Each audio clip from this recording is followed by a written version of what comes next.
Hello and अस्सलाम वालेकुम नाज़रीन, this is your host Fahim ul Hasan and you're watching GFPP infotainment media. हमारे आज के प्रोग्राम के मेहमान हाफिज़ आदिल महमूद, जो कि गुज़िश्ता 20 साल से गुजरांवाला में आर्ट की तरवीज के लिए काम कर रहे हैं और बहुत से ऐसे इदारों के साथ वाबस्ता हैं जो गुजरांवाला जैसे सो कॉल्ड आर्ट दुश्मन शहर में लोगों को आर्ट की तरफ राग़िब करने में ना सिर्फ बहुत अच्छी तरह से कामयाब भी हुए हैं, बल्कि इनकी कामयाबी के मुंह बोलते हुए सबूत जो हैं वो इनके तलबा की सूरत में हमारे शहर में अब आपको चलते फिरते भी नज़र आएंगे।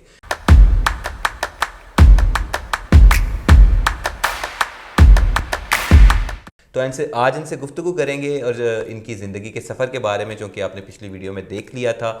बहुत रिमार्केबल जर्नी रहा, बहुत मेहनत और बहुत कठिन रास्तों से गुजर के आज ये यहाँ पे मौजूद हैं। तो आज सिर्फ़ और सिर्फ आर्ट के हवाले से इनसे बात करेंगे, क्योंकि पिछली वीडियो में इन्होंने हमें बहुत बोर किया था, तो आज हम इन्हें मौका नहीं देंगे कि ये हमें मज़ीद बोर कर सकें। तो वेलकम आदिल साहब वंस अगेन, बहुत शुक्रिया आपकी तशरीफ़ आवरी का। जी सर। मुझे बताएं आदिल भाई कि आर्ट के नाम पे जो फ़नून लतीफ़ा हमारे मुल्क में राइज हैं, उसमें सबसे ज़्यादा कंट्रीब्यूशन अगर किसी चीज़ का रहा है तो वो शायरी और लिटरेचर का रहा है, बिलाशुबा। परफॉर्मिंग आर्ट्स भी कहीं ना कहीं ज़रूर फॉल करते हैं, लेकिन ये जो जिस खसूसी आर्ट के साथ आप वाबस्ता हैं, पेंटिंग, स्केचेस और इस तरह की जो चीज़ें हैं, इसका उस तरह से नाम और जो कह लें कि एक मुकाम है वो बैरूनी दुनिया के मुकाबले की अगर कंपैरिजन करें तो वो उस तरह से नाम नहीं कमा पाया। हमारे यहाँ पे कोई डा विंची या कोई माइकल एंजेलो या और इस तरह का लियोनार्डो नहीं पैदा हुआ। इसके पीछे क्या वजह है? सबसे पहले तो हर इंसान की ज़रूरत होती है उसका पेट, उसकी अगर घर की ज़रूरियात। हमारे पाकिस्तान में जो माशी सूरत हाल है वो ये है कि हम पहले अपनी बुनियादी ज़रूरियात पूरी नहीं कर पा रहे, तो हम आर्ट की तरफ इसलिए राग़िब नहीं होते। आर्ट हमेशा दुनिया पूरी में सेकेंडरी प्रायोरिटी रहा है। दूसरी ये बात है कि आर्टिस्ट जो होता है ना, कोई भी आर्टिस्ट, चाहे वो छोटा आर्टिस्ट है या बड़ा आर्टिस्ट है अपने फ़न में, वो अपने आप को बड़ा आर्टिस्ट ही समझ रहा होता है। और जब वो बिल्कुल इनिशियल स्टेज में होता है ना, वो समझता है कि मैं बहुत बड़ा आर्टिस्ट बन गया, और उसकी डिमांड हाई हो जाती है सोसाइटी से। जब उसकी डिमांड सोसाइटी से हाई होती है तो सोसाइटी उसकी डिमांड को पूरी नहीं कर पा रही होती, और इतने में वो दिल बर्दाश्त होकर अक्सर औकात पीछे हट जाता है। हम लोग इसलिए, हमारा मुल्क माइकल एंजेलो या डा विंची नहीं दे सका, लेकिन हमारे मुल्क में बहुत बड़े आर्टिस्ट हैं। गुलजी बहुत बड़े आर्टिस्ट थे, अजब ख़ान हैं, वाजिद याकूत रिसेंटली जो फौत हुए, बड़े बड़े नाम गुजरे हैं, लेकिन कम हैं। उसकी वजह सिर्फ यही है कि हमारे मुल्क की मुआशी सूरत हाल इस चीज़ की मुतहम्मिल नहीं है कि हम लाखों रुपए आर्ट पे लगाते रहे। लेकिन दूसरे आदिल भाई देखें, हमारे पड़ोसी मुल्क में भी मुआशी हालात कुछ हमसे ज़्यादा मुख्तलिफ नहीं है। वहाँ पे भी तो MF हुसैन जैसी शख्सियात पैदा हुई हैं जिनका पूरी दुनिया में एक आर्ट के हवाले से नाम रहा है। पड़ोसी मुल्क जो है वो हिंदू मुल्क है, और वहाँ पे जो सोसाइटी, लेकिन नाम जो है वो मुसलमान है जिसकी हम बात करें। मैं अर्ज़ यही करता हूँ, बिल्कुल। और वो जो कल्चर है वहाँ हिंदुइज़्म में और उनके मुल्क में, वहाँ पे आर्ट, उनके मज़हब में आर्ट है, उनके लिटरेचर, उनके नसाब में आर्ट है, उनके सिलेबस में आर्ट है, उनके कल्चर में आर्ट है। इस वजह से, और उनकी आबादी देखिए 1 अरब से ज़्यादा है, और जब 1 अरब आबादी होगी तो 5, 7, 10, 20, 100, 200 लोग तो उसमें से आर्टिस्ट अच्छे निकल आएंगे।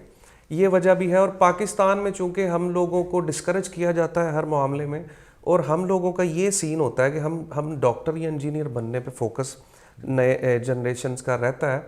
अगर कोई आर्टिस्ट किसी घर में पैदा हो भी गया है ना, तो उसे 10-12 साल की उम्र में उसके दिमाग में ये ठोंस दिया जाता है कि तुमने डॉक्टर बनना है, लॉयर बनना है, इंजीनियर बनना है, या कुछ अपनी मर्ज़ी से हम उन्हें बनाते। तो ये मेरे ख्याल में वजह है। अच्छा आदिल भाई, आर्ट बेसिकली मैं समझता हूँ कि एक टैलेंट है, लेकिन बहुत सी ऐसी मिसालें भी मौजूद हैं कि लोग बुनियादी स्किल्स के साथ भी इस आर्ट को इतना डेवलप करके इस मुकाम तक ले गए कि उन्हें एक नेशनल या इंटरनेशनल लेवल पे रिकग्निशन भी मिलती रही है। तो आपके पास कुछ ऐसे ट्रिक्स, या चूँकि आप गुरु हैं, कुछ ऐसे ट्रिक्स हैं आपके पास कि आप जिनको इस्तेमाल करते हुए अपने इस शौक़ को जो है वो प्रोफेशनल सतह पे लेके जा सकें?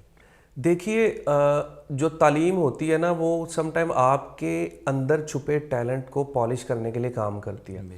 बच्चा जो बचपन से ड्राइंग कर रहा होता है ना, हमारे कॉलेज यूनिवर्सिटीज़ में क्या होता है, एंट्री टेस्ट दें। एंट्री टेस्ट में जो अच्छे बच्चे हैं उन्हें वो साइड पे करके बाकियों को भेज देते हैं। ये वही हिसाब हो गया, मैं कहता हूँ जी मैंने तैराकी सीखनी है, تو مجھے کہتے ہیں تھوڑا تیر کے دکھاؤ مجھے, پھر میں آپ کو تیرنا سکھاؤں گا.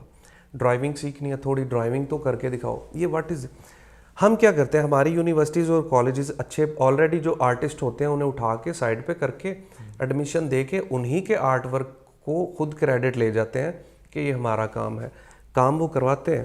اس لیے میں یہ سمجھتا ہوں کہ جس بندے کو بالکل بھی کام کرنا نہیں آتا اور لیکن اس میں شوق اور لگن ہے, جو استاد یا ٹیچر اس کو سکھائے, اس کے لیے کام اس کو سکھا دے تو وہ اچھا استاد اور ٹیچر ہے.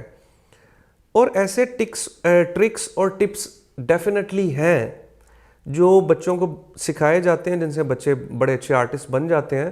میرے پاس میرے جو اسٹوڈنٹس آتے ہیں آرٹ گیلری میں, وہاں پہ کوئی ایسا اسٹوڈنٹ جسے میں دیکھ رہا ہوتا ہوں کہ یہ اب بالکل نکما ہے, اسے آگے کام نہیں ہوگا, اس کے لیے ہمارے پاس کچھ اسٹیرائڈ قسم کے ٹرکس ہوتے ہیں جو ہم نے اینڈ پہ انہیں دیتے ہیں, جو لائف سیونگ ڈرگ کی طور پہ, جن سے وہ کام کرنا سٹارٹ ہو جاتے ہیں. اچھا عادل بھائی, آگے بڑھتے ہوئے میں یہ جاننا چاہوں گا کہ گوجرانوالا کے, چونکہ ہمارا کینوس گوجرانوالا ہے اور ہم کوشش کرتے ہیں کہ اسی کینوس کے اندر رہتے ہوئے پینٹ کریں, بالکل. تو ہمارے گوجرانوالا میں چند ایسی شخصیات جنہوں نے خصوصاً یہ پینٹنگ اور آرٹس یا اسکیچز وغیرہ میں نام کمایا ہو, جن کو آپ آئیڈیلائز کرتے ہوں, ان شخصیات کا تذکرہ کرنا پسند کریں آپ. دیکھیے گوجرانوالا بڑی زرخیز زمین ہے.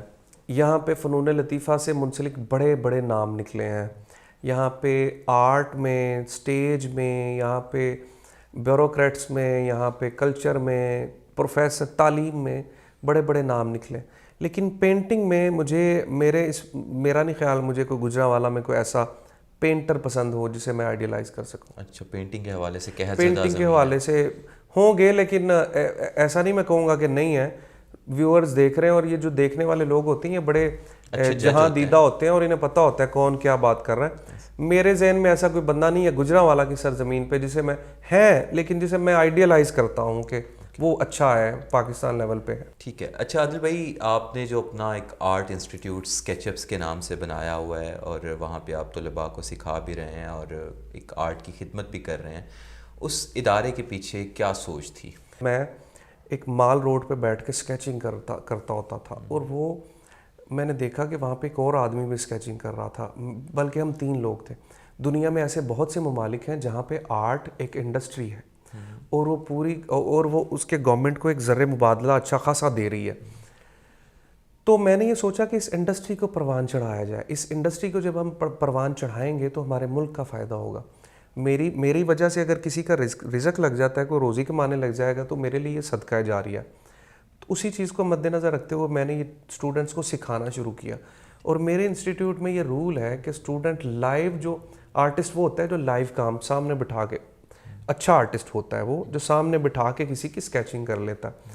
تو کل کو اگر ان کے پاس کچھ بھی نہیں ہے نا, ان کے پاس کوئی کیپٹل نہیں ہے, یہ سڑک پہ بیٹھ کے کسی لوگوں کی اسکیچنگ بھی کرنا اسٹارٹ کر دیں, تو یہ اپنے روزی روٹی کما سکتے ہیں یہ بچے. ٹھیک ہے ناظرین, پروگرام کا وقت ختم ہوا چاہتا ہے. عادل محمود سے مزید گفتگو کریں گے ان کے آرٹ کے حوالے سے, ان کے پروفیشن کے حوالے سے اور خصوصاً گوجرانوالا کے حوالے سے اگلی ایپیسوڈ میں. فی الحال کے لیے اجازت دیجیے. دیکھتے رہیے گا GFPP یعنی Gujranwala future present and past. اللہ حافظ.